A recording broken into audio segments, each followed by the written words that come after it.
In our last explainer, we got into the weeds with algebraic anomalies. Today, though, we're going even deeper. We're going to pop the hood and take a look at the physical engine room of your computer to really get a grip on what's dictating your code's performance. Okay, first things first, we have to tear down a really common myth. Let's just call it what it is, the lie of the monolithic CPU. I think for a lot of us developers, this is the picture we have in our heads. The CPU is just this one big generic calculator, right? You just feed it instructions, feed it data, it does whatever magic it does, and out pops an answer. I mean, it's simple, it's easy to think about, but it is completely, fundamentally wrong. The reality? Oh, it's so much cooler. It's more like a bustling city. The CPU is not one single calculator. It's this whole collection of super specialized units. And this right here is our first big takeaway. Writing high-performance code isn't just about being clever with algorithms. It's about being a really good traffic controller, making sure you're sending the right job to the right specialist. So, let's go ahead and meet the two most important specialists in this whole city. These are the two brains that handle pretty much everything your code is ever going to throw at them. Okay, say hello to the two main players in our little CPU city. On one side, we've got the arithmetic logic unit, the ALU. You can just think of this as the integer brain. And over on the other side, we have the floating point unit, or FPU. That's our math brain. Now, they might live right next to each other, but trust me, they are worlds apart in how they operate and what they're good at. Actually, a really great way to picture this is the manager versus the mathematician. The manager, the ALU, has its toolbox in what are called the general purpose registers, or GPRs. This is home base for integers, memory addresses, all that stuff. But the mathematician, the FPU, its tools are in the floating point registers, or FPRs, and these are custom built to hold big packs of floating point numbers ready for some serious number crunching. The ALU, that's your manager. It's fast, it's decisive, it handles all the straightforward integer logic, and this is the crucial part, it makes all the decisions. The FPU, on the other hand, is your mathematician. It's built to tackle that really complex, precise floating point math, but it's a bit slower. And here's the kicker, it can't make decisions on its own.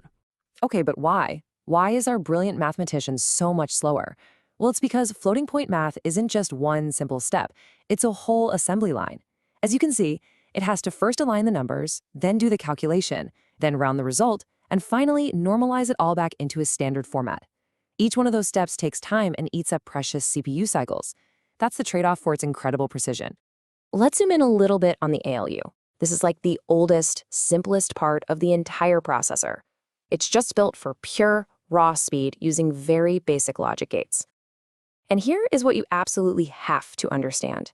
Every single decision in your code, we're talking every if statement, every loop, every little comparison, all of it is handled by this one unit.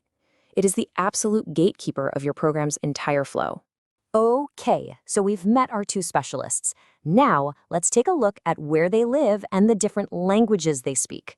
This is all about their territories and their registers. Okay, this next concept, man, it trips up so many programmers. When we write code, we think of a vector as, a dynamic, flexible list that can grow and shrink. But to the hardware? Oh no. A vector is something totally different. It's a rigid, fixed-size pack of data, and it's designed for one single purpose, to be processed all at the same time. Confusing these two is just a recipe for slow, inefficient code. So, you might be wondering, why 128 bits? Why that specific number? Well, it's not random at all. This is the cool part. The silicon is literally designed to mirror the geometry of our 3D world. Think about it. A standard float is 32 bits, and a typical 3D vector needs what? 4 components, right? X, Y, Z, and maybe W for good measure. Well, 32 times 4 is 128. The hardware is physically soldered together to process an entire 3D point in one single, incredibly fast operation. It's beautiful, really. All right, so we've got our two specialists, each one minding their own business in their own domain. And now we get to the heart of the problem, the real performance killer. This is what happens when these two are forced to talk to each other. I guarantee every single physics or game dev out there has written this exact code 1,000 times. You calculate some distance, right, using floats, so it's happening in the FPU. Then, right after, you need a simple if statement to check that distance. But remember our rule? The FPU, our mathematician, can't make decisions. That power belongs exclusively to the ALU, our manager. This right here is what we call a domain crossing. That result from the FPU has to get packaged up, put on a truck, and shipped across an internal bus over to the ALU's neighborhood. And this isn't just some quick handoff. It's a huge deal. It's like a truck having to stop and pay a toll at a border crossing. It creates a massive latency spike where, for just a moment, the whole assembly line just stops, waiting for this one piece of data to make its journey. Let's take a closer look at just how costly this journey is. The result, which is sitting happily in the FPU's XMM register, has to be physically moved over the bus and then plopped into the ALU's flags register, all for one simple little decision. Every single clock tick spent doing that transfer is a clock tick you're not spending on actual work. It's just pure measurable wasted time. But wait a minute, this whole time we've been talking about the FPU like it's just this muscle, this powerful calculator. But that raises a really interesting question.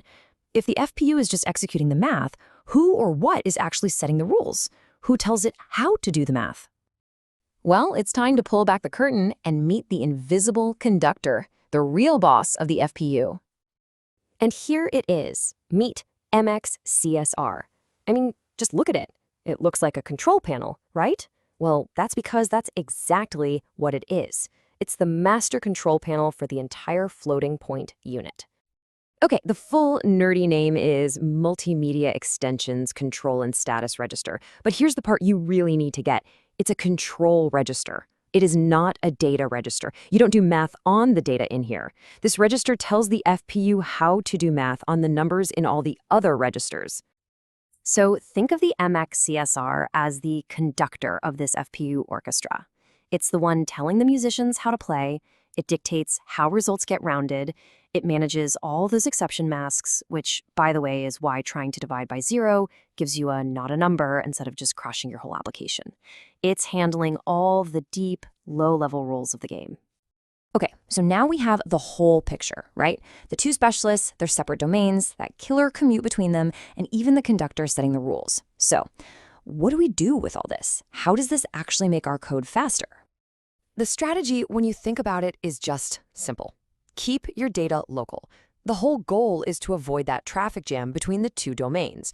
If you can figure out a way to solve your logic problems inside the FPU's neighborhood, the data never has to leave home, and the pipeline just keeps humming along at full speed. So let's make this super practical. On one side, you've got the classic problem. You calculate something in the FPU, but now you need the ALU to make a decision, forcing that slow, painful data transfer. But on the other side, we have the clever solution. You can use special instructions like move mask that let you do branchless logic. It's like asking the FPU to give you just the sign bits from your results, a tiny summary, which is enough to make a decision without ever moving the big, heavy floating point numbers. The transfer overhead? Gone. And really, it all comes down to this one idea. This is the whole philosophy in a nutshell. Performance isn't just about code efficiency. It is defined by the physical unit processing the data. Keep logic in the ALU, math, and the FPU, and avoid the cost of crossing between them like the plague. So we can boil all of this down into 4 simple rules for writing what I like to call silicon sympathetic code. First, respect specialization. Let the ALU do logic, let the FPU do math. Second, understand storage.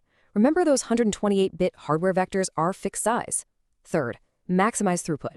Use that alignment to process 4 values at once. And finally, number 4, optimize. Avoid that domain crossing whenever you possibly can.